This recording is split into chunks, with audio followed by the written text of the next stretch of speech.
I can nearly guarantee that in 4 years' time from now, every single email you'll get, every single phone call, every single text message from a headhunter trying to pull you to the newest, greatest, latest, biggest, baddest AI software infrastructure startup will be throwing numbers at you that 20-year-old, 22-year-old, new college graduate you would have an aneurysm over.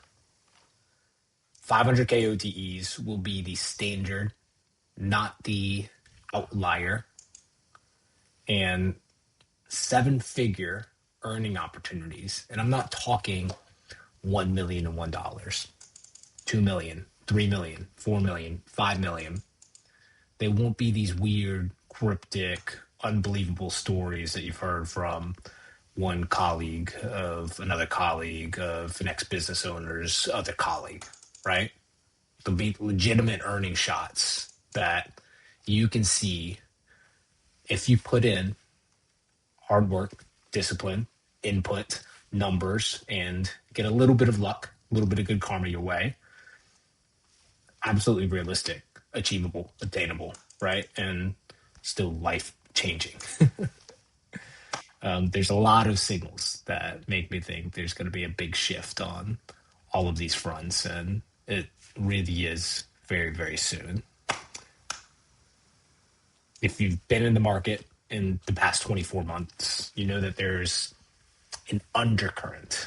Comp at the absolute highest end of the market is creeping up ever so slightly.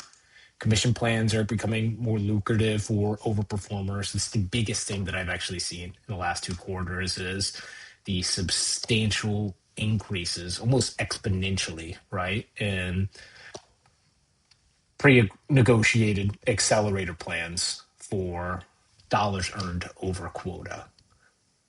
Organizations, I think, go back and forth on this over the years as the market changes, as we go through different cycles. It becomes more of a candidate-led market, more of a client-led market. Access to talent is better in areas and worse in others, right? And that's an easy way to inflate an offer, right? By knowing, hey, here's the quota. They broke even for my business. They're in the green.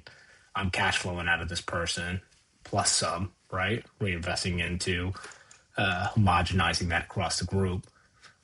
Every dollar over that, hell, give them as much of it as they want. Doesn't cost me nothing. That's free money on top of cash flow and profitability that they've already brought to my organization. Free money, quote unquote, but you understand the example.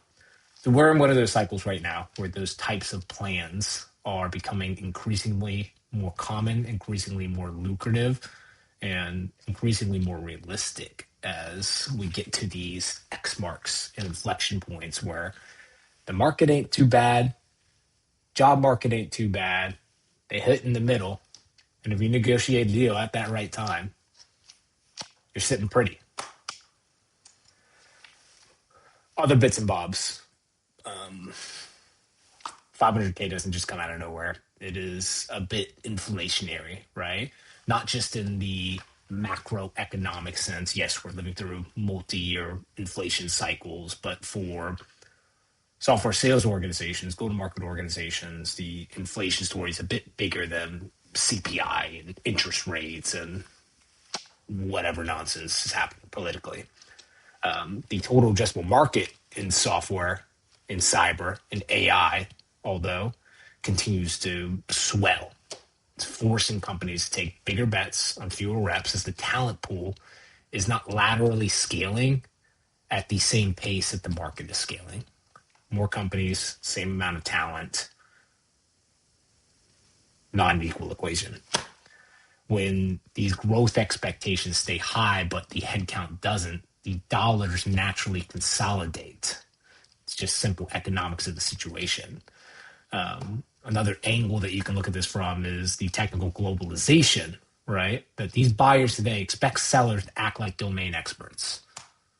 AEs who can incredibly discuss compliance architectures, machine learning frameworks, the latest and greatest LLMs, the containerized deployment pipelines, and people that can do that do it articulately, confidently, and with real, genuine technical nuance. They don't come cheap.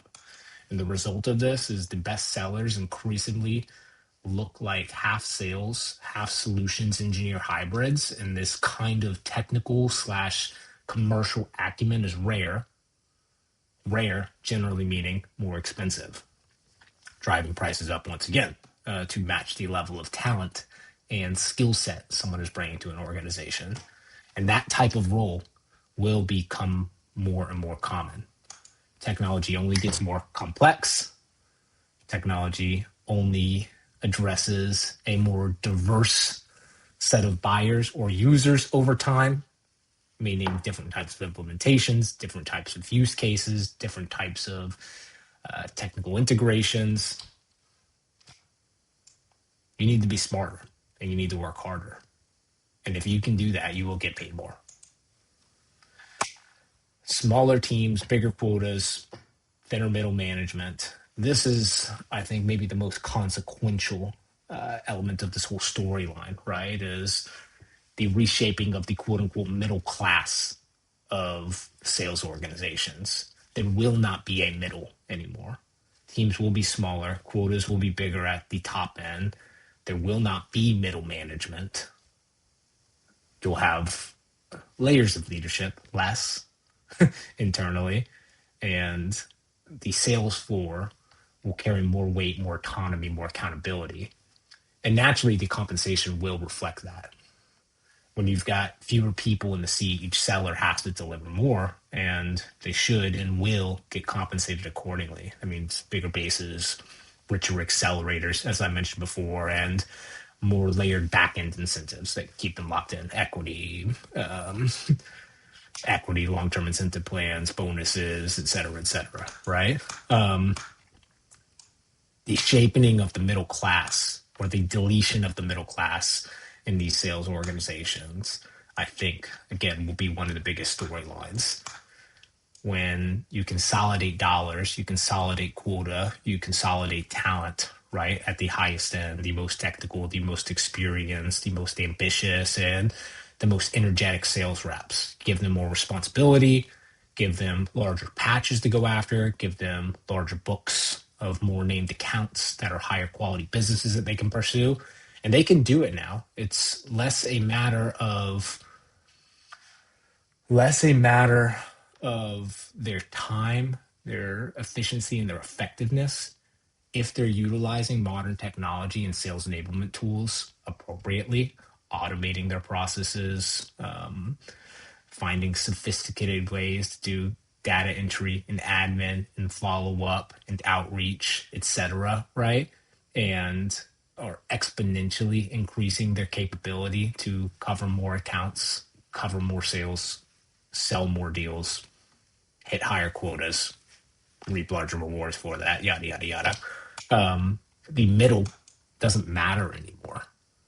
Why give 50 of the greatest accounts to 5 mid-class sales reps that are going to close 50% of them when you could give those 50 to 2 AI-enabled, enterprise-level, very senior, very articulate, very technical sales reps that are going to close 75% of them, but you were paying 2 base salaries, paying them much more lucrative commission schemes, much better accelerators. The math just makes sense. The opportunity pool is addressed more accordingly, right, to the company's needs, growth, sell more deals, bring in more revenue, less less closed loss, more closed won. Simple as that. And you won't need that middle anymore if you get the right people at the top. So in end, there will be substantially higher earning opportunity, but for a much smaller amount of people until the market grows.